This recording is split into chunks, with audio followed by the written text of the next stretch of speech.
सोहबत अल्लाह वालों की। बिस्मिल्लाहिर्रहमानिर्रहीम। वलन तर्दा अन्कल यहूद वन्नसारा हत्ता तत्तबिअ मिल्लतहुम कुल इन्न हुदल्लाहि हुवल हुदा। सदक़ल्लाहुल अज़ीम। प्यारे भाइयों, आजकल जो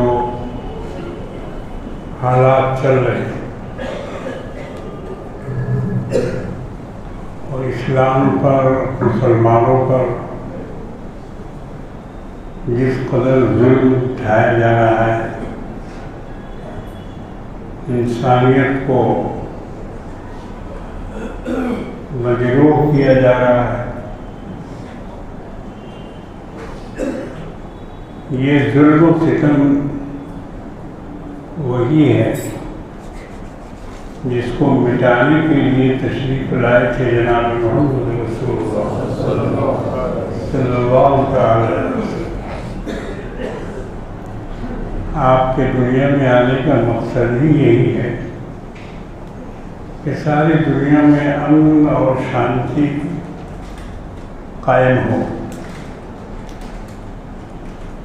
चुनांचे आपने अपने दौर में दिखला भी दिया किस तरह से अमन कायम होता है, वो अमन कायम करके बता भी दिया। खिलाफत राशिदा जो नबी करीम सल्लल्लाहु अलैहि वसल्लम की वफ़ात के बाद कायम हुई और जिसके पहले खलीफा सैयदना अबू बकर सिद्दीक़ रज़ियल्लाहु ताला अन्हु। कुछ लोग उनको खलीफा अव्वल नहीं मानते बल्कि खलीफा ही नहीं मानते। एक फिरका मुसलमानों में ऐसा है, शुरू से ये उम्मत 73 फिरकों में बटी हुई है। उनमें का एक फिरका शिया भी है, उसको शियाने अली कहा जाता है। एक लक़ब उनका राफिज़ी भी है। इस फिरके ने दुनिया में इस्लाम को बहुत नुकसान पहुंचाया। अमीर मुआविया और हज़रत अली रज़ियल्लाहु ताला अन्हु के माबैन जो लड़ाई हुई, उसमें भी इन्हीं लोगों का हाथ है।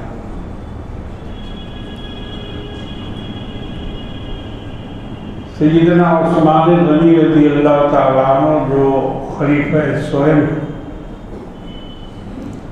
उनकी जो दर्दनाक शहादत हुई मदीने में, 40 दिन तक पानी बंद किया गया उन पर भी। ये पानी बंद करने वाले कौन लोग हैं, आज के दिन से समझ लीजिए, शुरू ही से पानी बंद कर रहे हैं। अपने वजूद से इन्होंने पानी बंद करना शुरू किया। सबसे पहले हज़रत उस्मान गनी रज़ियल्लाहु ताला अन्हु पर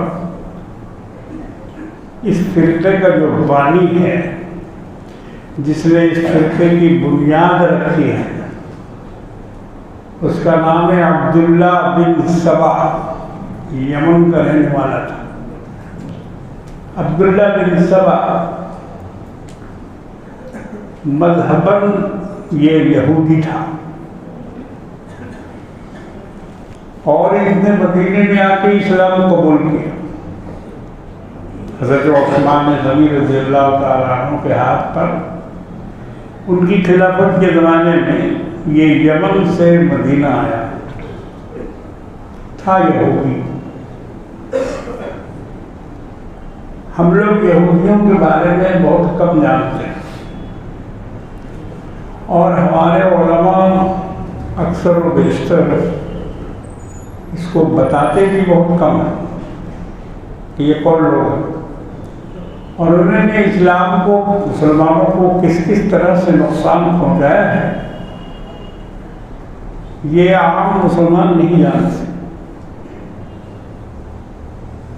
तो अब्दुल्ला बिन सबा इस्लाम लाया मुसलमानों को हज़रत उस्मान गनी रज़ी अल्लाह ताला अन्हु के हाथ पर, और इस्लाम लाने के बाद ये उनके काम काज में दखल अंदाजी करने लगा, उनके खुतूत लिखना पढ़ना जानता था, मतलब बहुत घुल मिल गया उनसे। लेकिन सैयदना उस्मान गनी रज़ी अल्लाह ताला अन्हु अपनी ईमानी फरासत से उसको पहचानते थे और कई दफा डांट के उसको अपने पास से उठाया कि मत उठ जा, मुझे तो मुनाफिक मालूम होता है, मुझे तू मुनाफिक मालूम होता है, मेरे पास से उठ जा, चला जाए यहां से।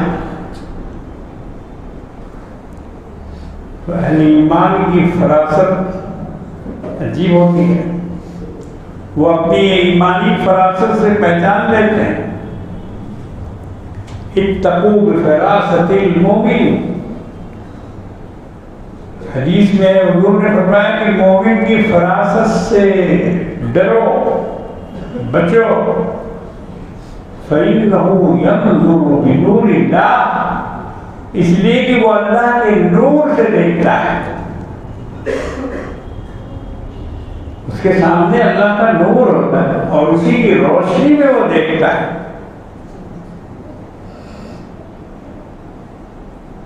तो बहरहाल अब्दुल्ला बिन सबा ने इस फिरके की बुनियाद रखी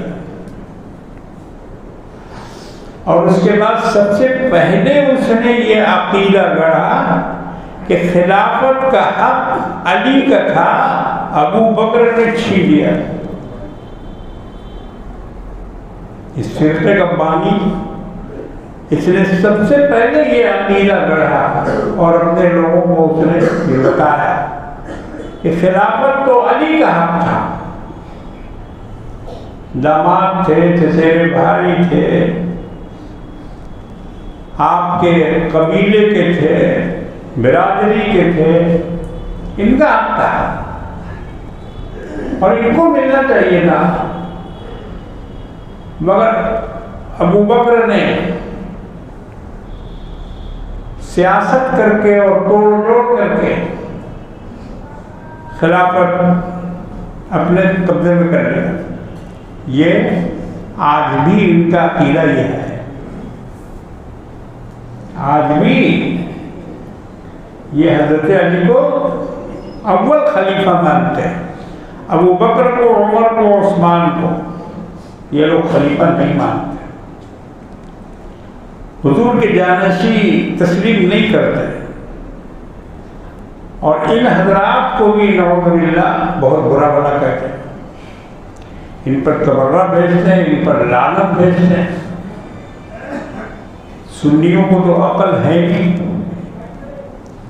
जा जाके इनकी मजलिसों में शरीक होते हैं, औरतें जाती हैं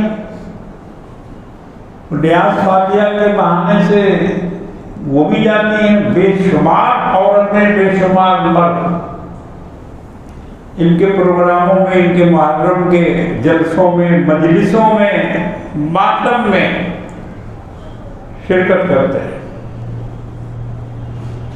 अपने ईमान को भी ज़ाया कर देते हैं।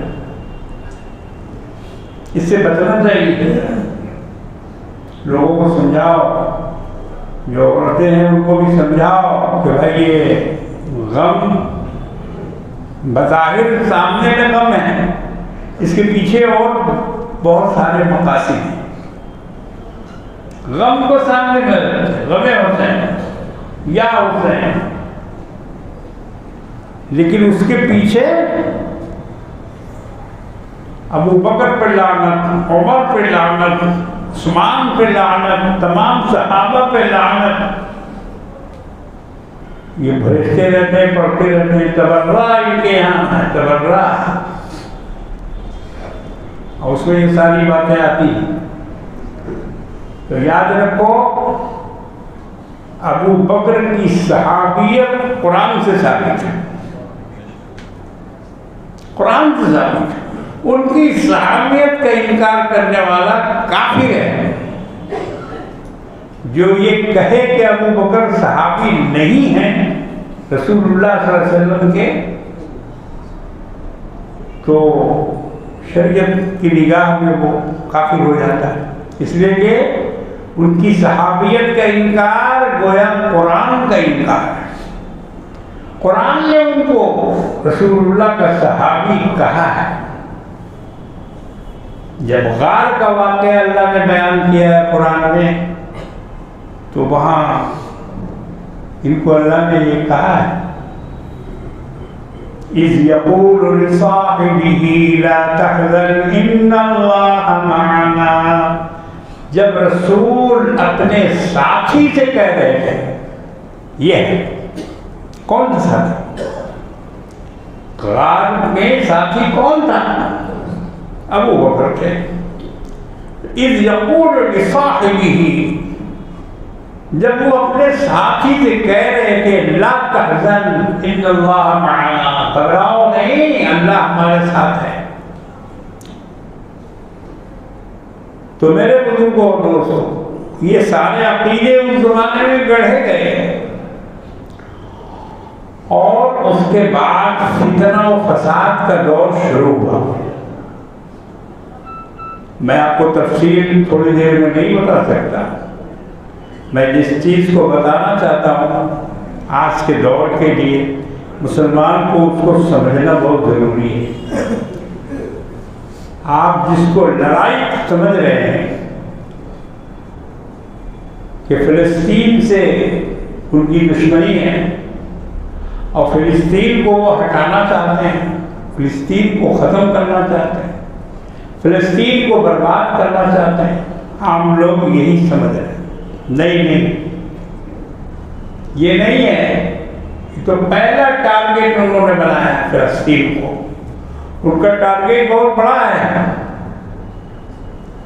वो ग्रेटर इस्राइल का ख्वाब देख रहे हैं। उनका मंसूबा है ग्रेटर इस्राइल। वरना आप देखिए कि जो बाइडेन को अमेरिका से सफर करके तल अवीव पहुंचने का जंग के मौके पर क्या मतलब है? इतना बड़ा मुल्क का प्रेसिडेंट, दुनिया का चौधरी कहलाता है, मगर वो जंग के वक्त आया वहां, उसने इसराइल के वज़ीर आज़म से मुलाकात की, वहां के तमाम लोगों से मिला और उसने इजराइल की पीठ ठोकी, घबराओ नहीं, हम तुम्हारे साथ हैं और जितने भी सामान की जरूरत है हम तुम्हें देंगे। सोच के देखिए, ये छोटी मोटी जंग नहीं है, कोई ऐसी मामूली जंग नहीं है कि इधर से मिसाइल मारा गया और उधर से बमबारी शुरू कर दी, नहीं। इसके पीछे बहुत बड़ा मकसद है इस्लाम दुश्मनों का। इस्लाम दुश्मनों का बहुत बड़ा मकसद है। कौन दुश्मन है, कौन दोस्त है, सब पर्दे से बाहर आ गए हैं। सबके चेहरे से निकाब उलट गई है। देखो दुश्मन किधर खड़ा है और दोस्त किधर खड़ा है। अब किसी को समझाने बताने की जरूरत नहीं है कि ये दोस्त है ये दुश्मन है, बल्कि इन लोगों ने सख्त लगा दी है, अपनी लाइन बंदी कर लिए और दुनिया को अपना मुंह दिखा दिया है कि देखो हम हैं इस्लाम के दुश्मन, मुसलमानों के दुश्मन। वो खुद के सामने आ गए। अब उसी हिसाब से जो मुसलमान हैं दुनिया में, उनको उस ढंग पर जीना होगा। जिंदगी तो अल्लाह की दी हुई है, अल्लाह के सिवा इस जिंदगी को कोई नहीं छीन सकता। मगर दो दुश्मन हमने देख लिया, पहचान लिया। खुद हिंदुस्तान में भी यहाँ के लोग, यहाँ के भी बाशिंदे किस तरह से उस जालिम का साथ दे रहे हैं जिसने लाखों को बेवा कर दिया, लाखों को यतीम कर दिया। दिन दहाड़े उसने ये जुल्म उठाया। फलस्तीनियों का क्या कसूर था, कोई बताया है? हमास एक यूनिटी है, यूनिटी है, छोटी ही, बहुत छोटी, करीब 2-4 हजार आदमी उसमें उसके हैं। तो वो लोग लड़ाई भड़ाई करते रहते हैं, अस्करी जमात है, बम फेंकते रहते हैं, मिसाइल उड़ाते रहते हैं इसराइल पर। इसराइल भी उन पर बमबारी करता रहता है, गोली चलाता रहता है, उनके लोगों को मारता रहता है। मगर आज हमास के पास इतनी ताकत कहां से? इतनी ताकत उन्होंने कैसे हासिल कर ली कि चंद मिनटों में उन्होंने 5000 रॉकेट इसराइल पर डाल दिए। ये सब समझ में आने वाली बात नहीं है। हमास के पास इतनी ताकत कहां? वो तो एक बहुत छोटा सा लड़ाई का ग्रुप है, उसको दहशतगर्द ग्रुप भी आप कह सकते हैं। दहशतगर्द ग्रुप है, आतंकवादी जो यहाँ के टीवी में और मोबाइल में कहा जा रहा है आतंकवादी, सही है, वो आतंकवादी ही है, उनका काम है दहशत, वो लड़ने भिड़ने वाले नहीं है। अगर लड़ने भिड़ने वाले होते तो इसराइल तो उनको 70 साल से मार रहा है, 70 साल से उन पर बम बरसा रहा है, 70 साल से उनको कत्ल कर रहा है। बल्कि इसराइल ने एक दीवार खड़ी कर दी है गजा पट्टी में। मैंने पहले भी आपको बताया था, बहुत दिन पहले, ओपन एयर जेल है, ओपन ओपन एयर जेल है, 30 फीट ऊंची दीवार, कंक्रीट की सीमेंटेड दीवार इसराइल ने अपने इलाके से गजा वालों को अलग कर दिया। और दूसरी तरफ समंदर है, इधर दीवार है और उधर समंदर है। गजा वाले न इधर आ सकते हैं और न उधर जा सकते। उधर जाएंगे तो उधर भी इसराइल के जहाज खड़े हुए, उनकी भी बोट लगे हुए हैं, वो निगरानी कर रहे हैं, पहरा दे रहे हैं उसका कि कौन पानी के रास्ते से आ रहा है या कौन भाग रहा है या कौन क्या कर रहा है, उसकी भी निगरानी वो कर रहे हैं। तो मेरे दोस्तों और दोस्तों, सोचने की बात यह है कि ये इतना बड़ा हमला वो छोटी सी तंजीम ने कैसे किया और उसका मुशाहिदा करने के लिए अमेरिका के सदर आए वहां, उन्होंने रिपोर्टिंग की कि कैसा चल रहा है।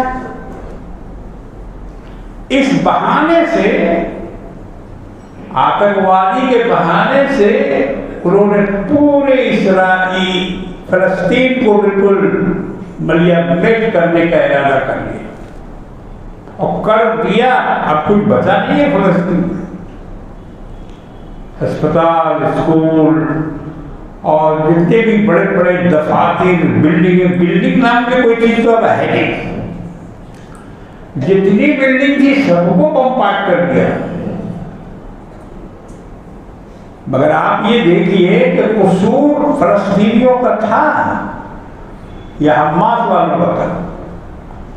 मारना चाहिए था हमास को, गिरफ्तार करना चाहिए था हमास को, बम बरसाना चाहिए था हमास पर, मगर पूरे फलस्तीन वालों ने क्या बिगाड़ा था?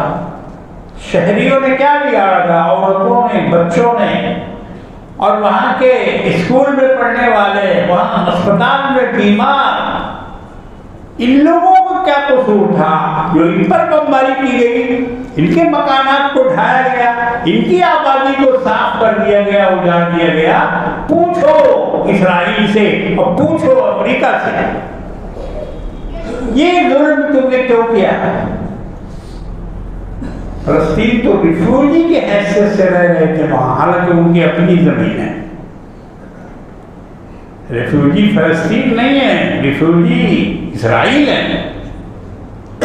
ये लोग दुनिया से इधर उधर से आके वहां जमा हुए, और इनको जमा करने वाले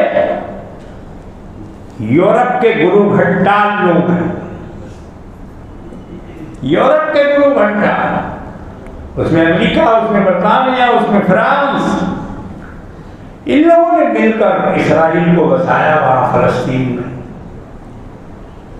और उस वक्त इनके मुकद्दर से सल्तनत उस्मानिया का ज़वाल हो चुका था।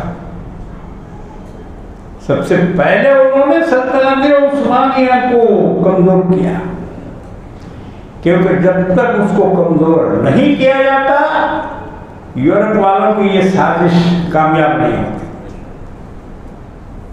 उन्होंने सल्तनत को कमजोर किया,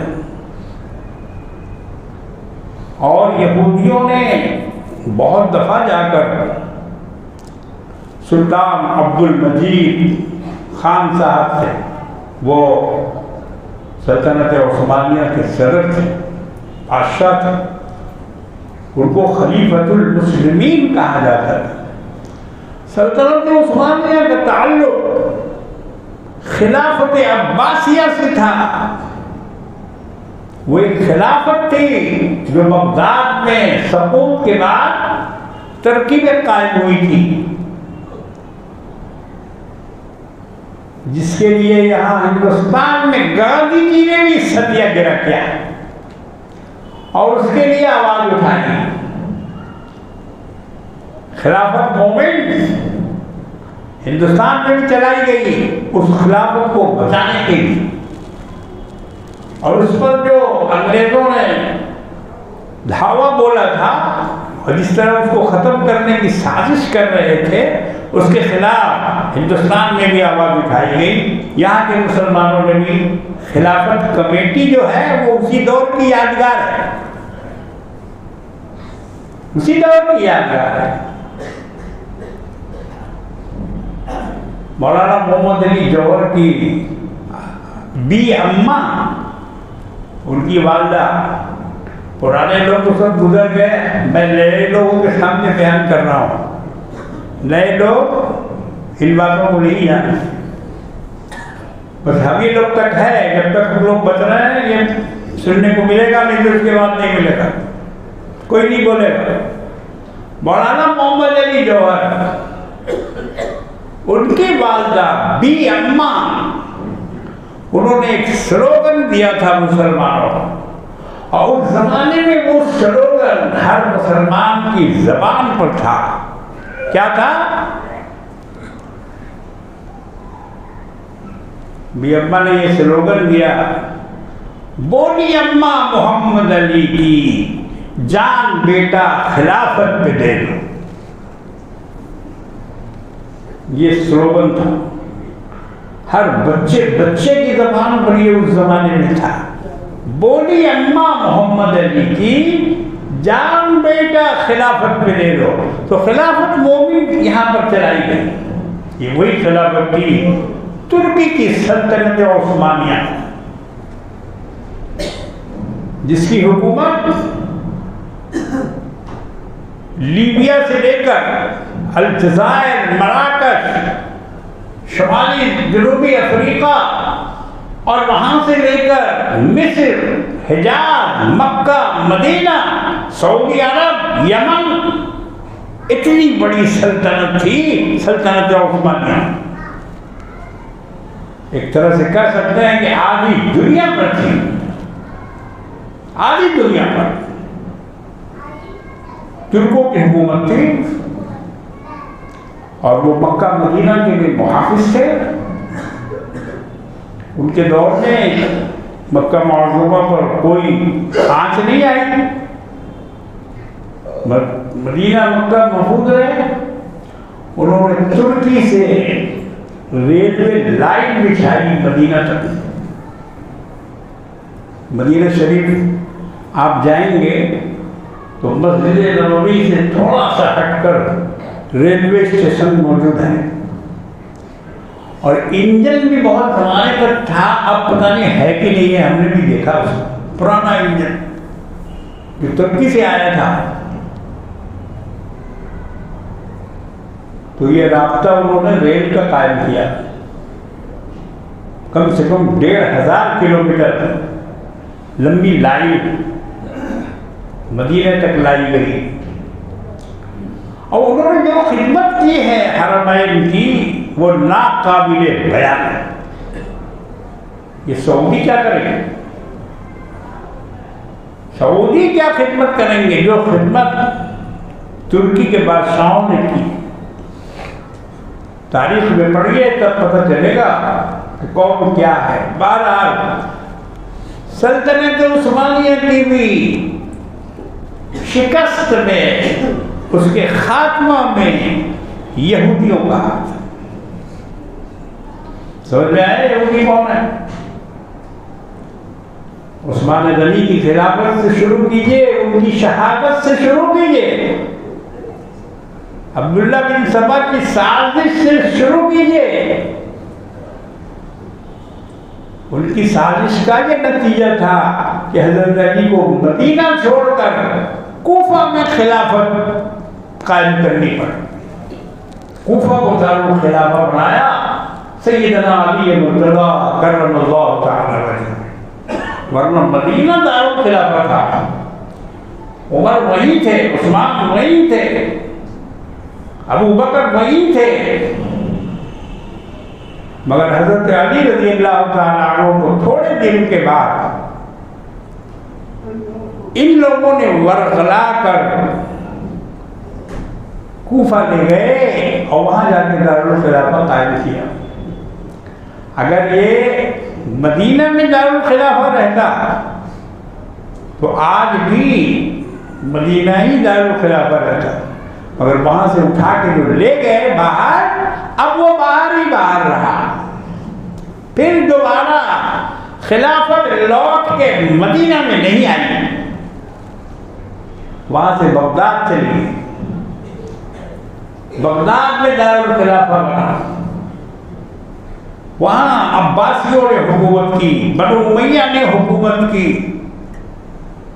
और उसके बाद सल्तनत उस्मानिया बिल्कुल आखिर में हम लोगों के दौर में 1921 में 20 में सल्तनत उस्मानिया थी और उसके बाद उसको भी अंग्रेज़ों ने, यहूदियों ने साजिश करके सल्तनत उस्मानिया को भी खत्म किया। मुसलमानों में एक बहुत बड़ी खराबी है, जिस खराबी को अल्लाह के रसूल ने दूर किया था, मुशक्कत की जिंदगी सहाबा को सिखाई थी और उनके दिल से माल के लालच को हटा दिया था। उनकी ऐसी तरबियत की थी कि वो दुनिया को अपने ठोकर पर रखते थे।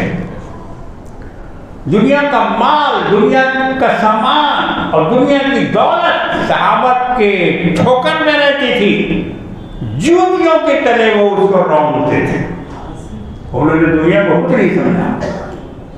ये तरबियत दी थी मोहम्मद रसूलुल्लाह सल्लल्लाहु अलैहि वसल्लम। आपने वो वाक़या सुना था? वक्त नहीं मिलता इसलिए मैं लंबा बयान नहीं कर पाऊंगा।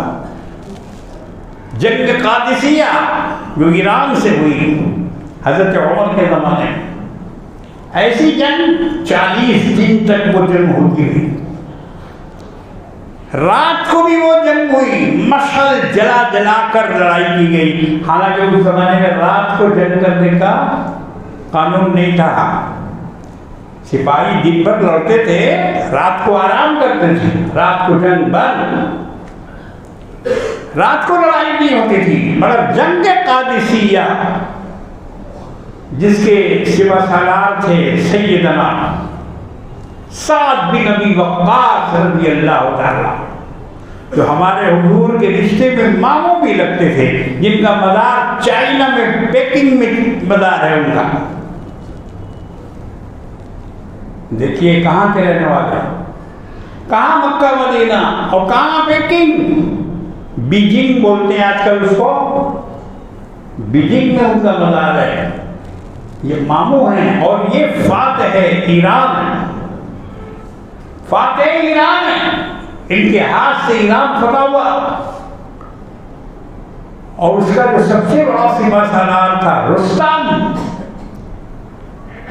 आज भी रुस्तम का नाम हमारे यहाँ मिलता है। बड़े कौन है ये? बड़े रुस्तम पहलवान है, रुस्तम पहलवान। ये वही सिपा सालार था ईरान का। तो इनके पास लड़ाई खत्म होने के बाद सफारत के लिए एक सहाबी को भेजा गया कि जाइए आप जाकर उससे बात करिए। उस वक्त जंग शुरू नहीं हुई थी, उस वक्त जंग खत्म नहीं हुई थी, शुरू नहीं हुई थी। सहाबी को भेजा गया हजरत मुगीरा बिन शुअबा रज़ी अल्लाह तआला। ये वो सहाबी हैं जिन्होंने यजीद को खलीफा बनाने का मशवरा दिया था। हजरत अमीर मुआविया कि अपने बेटे को खलीफा बनाएंगे। और ये वो सहाबी हैं कि बैत रिज़वान में शामिल हैं, रसूलुल्लाह के हाथ पर बैत की इन्होंने। और इनकी बैत को अल्लाह ने कहा यदुल्लाहि फौक़ अयदीहिम, इनके हाथों के ऊपर अल्लाह का हाथ था। ये वो मुअज़्ज़ज़ सहाबी, इनको भेजा गया कि जाइए रुस्तम से बात कीजिए, क्या चाहता है, जंग लड़ेगा या इस्लाम कबूल करेगा या जिज़िया देगा। 3 बातें होती थी, 3 शर्त, जंग, जिज़िया, इस्लाम। गए मुगीरा बिन शुअबा रज़ियल्लाहु ताला अपने घोड़े पर सवार होकर गए। जहाँ उसका दरबार लगा हुआ था, जहाँ बैठा हुआ था, कीमती कालीन बिछी हुई थी यहाँ से लेके वहाँ तक शामियाना के नीचे, और बड़े बड़े गौ तकिया रखे हुए थे। मुगीरा बिन शुअबा ने उन कालीनों को छेदते हुए आगे बढ़े। भाला था उनके हाथ में, उससे वो सुराख कर रहे थे। और अपने घोड़े को उन्होंने एक गांव तकिए से बांधा और बांध कर ऊपर था, वो सीढ़ी थी ऊपर चढ़ने की, 5 चढ़े और रुस्तम वहां बैठा हुआ था। गए और जाके रुस्तम के घुटना से घुटना मिला के बैठ गए। देखो इतनी बड़ी हुकूमत का कोई डर उनके दिल में था। ये थे बहादुर, ये थे इस्लाम के सिपाही, और ये थे इस्लाम के लिए जान देने वाले और इस्लाम पर कुर्बान होने वाले। इतने बड़े रुस्तम से, इतने बड़े सिपा सालार से एक जरा भी खौफ जरा नहीं हुए। हजरत मुगीरा बिन शुअबा रज़ी अल्लाह तआला बोल क्या चाहता है, इस्लाम, जिजिया या जंग? उससे यही सवाल किया। तलवार इनके पास थी तो तलवार में म्यान नहीं थी, कपड़े के चिथड़े लपेटे हुए थे। रुस्तम तलवार को देख के हंसा, कहा कि देखो यही तुम्हारी तलवार, जिसको म्यान भी मुयस्सर नहीं है, चिथड़ा लपेटे हुए हो और लड़ने की बात कर रहे हो। तुम लड़ोगे? तुम्हारी ये हिम्मत? बहरहाल उन्होंने कहा कि मैं ज्यादा बात करने नहीं आया, इस तलवार को तो तुम मैदान में देखोगे जब ये चमकेगी। जब ये चमकेगी तब तुम इस तलवार का वजन और इसकी कीमत बता सकोगे। अभी जल्दी बोलो क्या करना है। रुस्तम ने अपने आदमी से कहा कि एक टोकरी मिट्टी लाओ। मिट्टी, टोकरी में मिट्टी लाई गई और उस मिट्टी को मुगीरा बिन शुअबा के सर पर रखा गया और कहा कि ले जाओ इसको। एक तरह का उसने मजाक किया, दिल्लगी की। मुगीरा बिन शुअबा रज़ियल्लाहु ताला अन्हु ने भी टोकरी उठा ली। ये नहीं कहा कि क्यों दे रहे हो, मत दो, नहीं ले जाएंगे, नहीं, सर पर रखा तो रख लिया, अब चले वहां से। साद बिन अबी वक्कास रज़ियल्लाहु ताला अन्हु का खेमा लगा हुआ था, सिपहसालार, मुसलमानों के सिपहसालार। ये दोनों सिपहसालार आमने सामने थे। मिट्टी का टोकरा लेकर मुगीरा बिन शुअबा रज़ियल्लाहु ताला अन्हु खेमा में घुसे। साद बिन अबी वक्कास बैठे हुए थे। देखकर चक्कर आ गया, उनको घबरा गई, क्या उठा के ला रहा है मुगीरा? कहा कि फतह मुबीन मुबारक हो, मुबारकबाद दी। कहा कि कैसे फतह मुबीन तुम कह रहे हो, तुम्हारे सर पर तो मिट्टी का टोकरा है। कहा कि हुजूर, दुश्मन ने अपनी जमीन हमारे हवाले कर दी है। ये है फतेह मुबीन की खुशखबरी, हमारे हवाले कर दी है, इसलिए अल्लाह ताला आपको फतह देगा, फतह हो, कामयाबी आपको मिलेगी। तो मेरे बुजुर्गों दोस्तों, बात दूर चली गई। बताना ये था कि सल्तनत उस्मानिया अगर खत्म नहीं होती तो इसराइल का क़याम नहीं होता, इसराइल नहीं आ सकता था, इसराइल नहीं बन सकता था। मगर अपने लोगों की गलती इसमें है, अपने लोगों ने सल्तनत उस्मानिया से बगावत की। शाह सऊद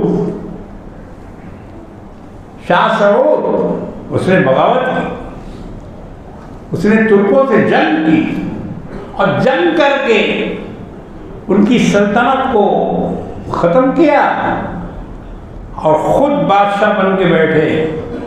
अब वो अल-ममलिकतुस सऊदिय्यतुल अरबिय्या हो गया, सऊदी बन गए वहाँ के बादशाह और उन्होंने तुर्कों को ख़त्म किया। अफसोस, अगर ये लोग तुर्की को ख़त्म न करते और उस सल्तनत की हिफाजत करते और उनकी मदद करते तो आज आलम इस्लाम का ये हाल नहीं होता। रोना आता है, आज रोना आता है कि हमें कहाँ से कहाँ पहुँचा दिया गया। बहरहाल मेरे बुजुर्गों दोस्तों, जंग हो रही है, बम बरस रहे हैं, कोई साथी नहीं है, कोई हमनवा नहीं है, कोई मददगार नहीं है, कोई बचाने वाला नहीं है, कोई रोकने वाला नहीं है। 57 मुसलमान ममालिक हैं मगर सबकी घिग्गी बनी हुई है। अमेरिका के सब डर रहे हैं, अगर वो बोलेंगे तो अमेरिका उनको भी बूमपाट कर देगा, इसराइल उनको भी तबाह कर देगा। ये उनको डर है, ये खौफ है उनको। और खौफ भी गलत नहीं है, खौफ सही है। इसराइल का जवाब तो उनके पास है ही नहीं, उन्होंने ताकत का जवाब ताकत से दिया ही नहीं। अब आप बताइए कि 15-20 हजार भी खालिद बिन वलीद वहां तलवार लेके आ जाए तो क्या इसराइल को फतह कर लेंगे? तलवार से फतह होगा इसराइल? नहीं नहीं, जहाज से फतह होगा, मिसाइल से फतह होगा। अरबों ने ये काम नहीं किया। न उन्होंने टेक्निकल तौर पर अपने को तैयार किया, न उन्होंने सामान बनाए, न उन्होंने जहाज तैयार किया, न उन्होंने मिसाइल तैयार किया। कुछ नहीं है उनके पास। सोफा सेट है, हुक्का, गुड़गुड़ी लेके बैठ के पीते रहते हैं गुड़गुड़ी जी। और ये खाओ, वो खाओ, वो खाओ, मुसल्लम ऊंट, मुसल्लम बकरा, मंदी और न जाने क्या क्या उन्होंने खोल रखा है। न उनके अंदर तैनात है, न उनके अंदर शुजाअत है, कुछ भी नहीं है। मोटे मोटे हो रहे सब, 2-2 मन 3-3 मन के आदमी। सहाबा ऐसे ही थे।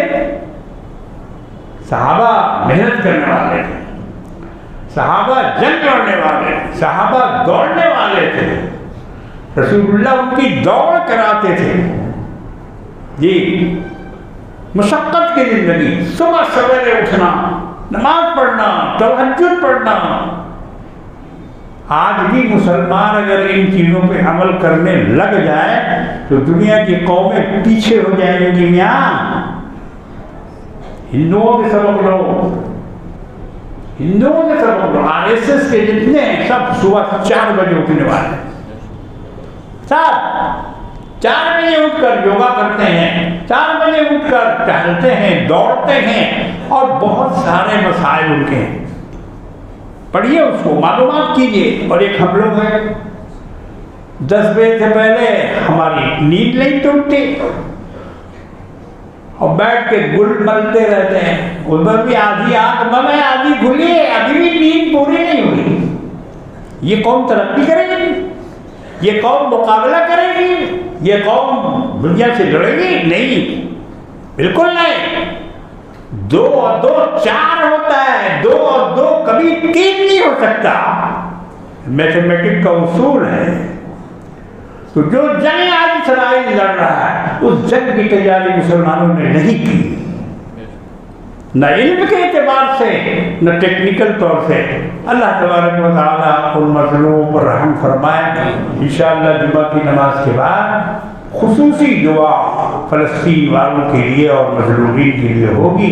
अल्लाह तबारक व तआला हम सब की दुआओं को कबूल फरमाए।